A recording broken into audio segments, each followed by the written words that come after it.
Diego Rivera by Duncan, Tonatiuh.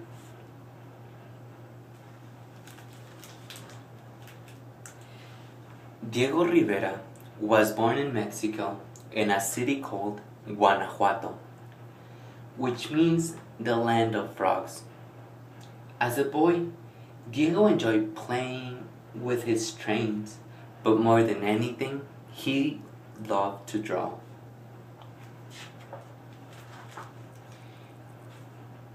Diego loved drawing so much that when he was a young man, he sailed in a ship across the ocean.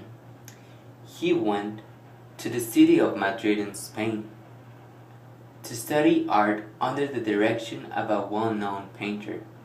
There, he learned the classical way to paint, which means his finished paintings look very realistic, almost like photographs. After his studies, Diego went to Paris, the capital of France. There, he met young artists who were painting in a new and exciting ways. He experimented with these new methods of painting himself.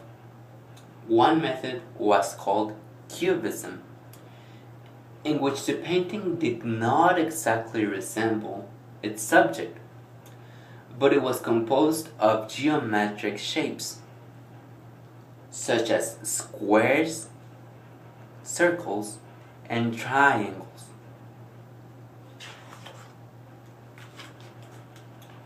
One day, a politician named José Vasconcelos urged Diego to return to Mexico.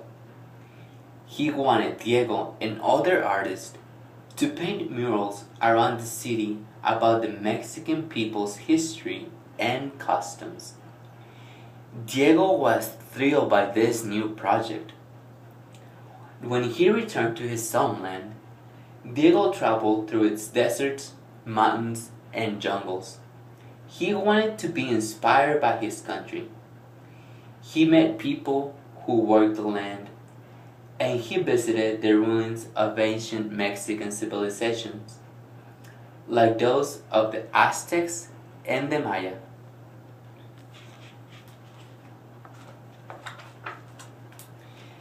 Diego was full of ideas after his trips.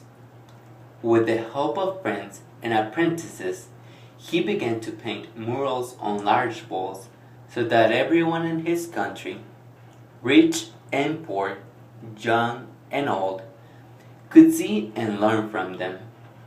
In his murals, Diego combined the classical way of painting he had learned as a young man and the new styles of art he had experimented with abroad, but he merged them with the simple yet elegant forms of Asian Mexican art that he had grown passionate for after his travels.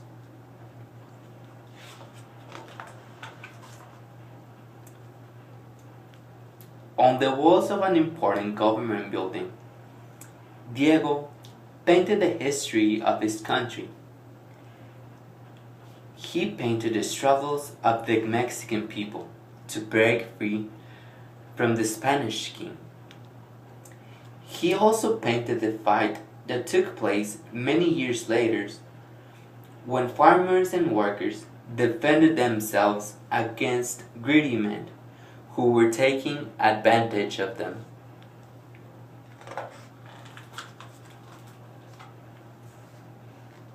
Diego painted his country's dances and traditions, such as La Sandunga, a love dance from the coastal area, and the dance of Los Listones, a ribbon dance from the south.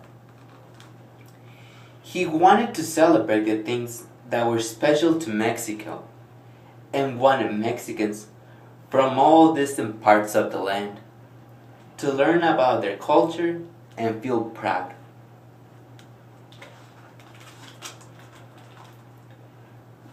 Diego lived to be an old man. By the time he passed away, he had created many wonderful artworks and was celebrated by people in Mexico as well as around the world. But if he were alive today, What would he paint? Would he paint the way we dress and live? Would he paint the way we play?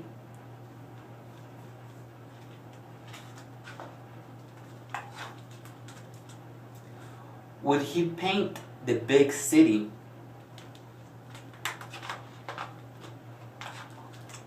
As he painted the ancient Aztec city of Tenochtitlan?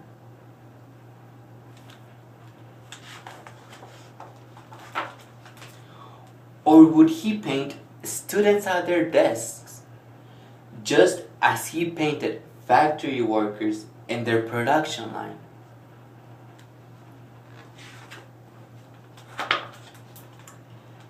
Maybe Diego would paint shops at the mall, as he painted street vendors selling flores.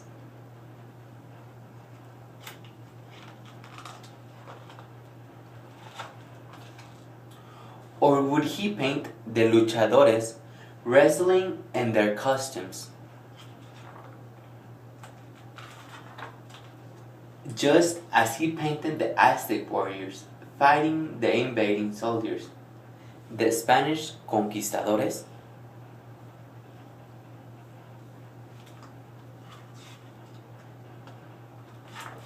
Would Diego paint our craze for monsters and creatures from outer space, as he painted the god Quetzalcoatl, the feather serpent?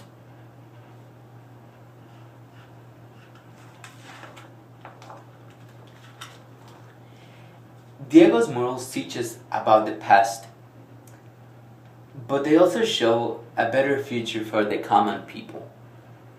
Diego imagined everyone, men and women, boys and girls of all ages and nationalities, living together and caring for one another. Today, Diego is not around to make this happen, so it is up to us to make our own murals and bring them to life. Thank you.